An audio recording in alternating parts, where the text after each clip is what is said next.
This is the podcast where we talk about mental health, self care, personal growth with a special focus on the unique challenges faced by many South Asian women.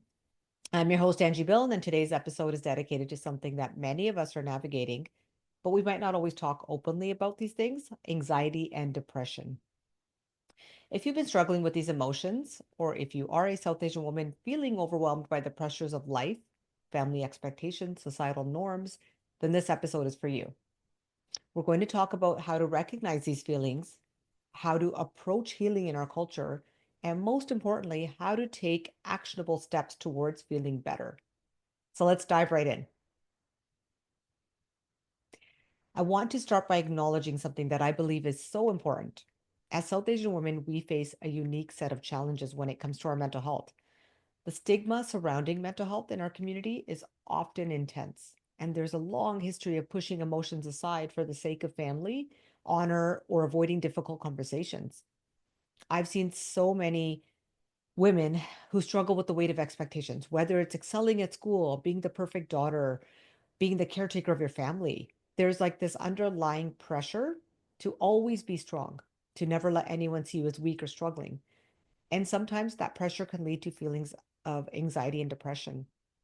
I know these feelings all too well because I myself have struggled through both anxiety, depression, even other factors such as isolation, just feeling constantly stressed or panicked.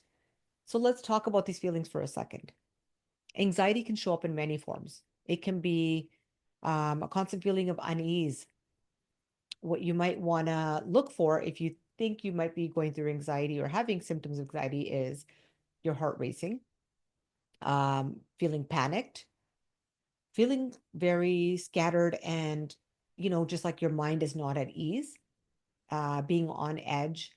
It's affecting your sleep. So maybe at night you're laying there trying to shut the mind off, but you can't because your mind is just, in overdrive because you're thinking of all the things that are going on in your life.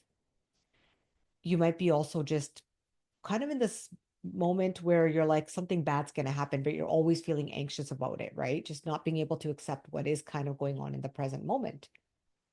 You might be overthinking. You might be questioning every decision you make, or you might just have a fear that you're not doing enough.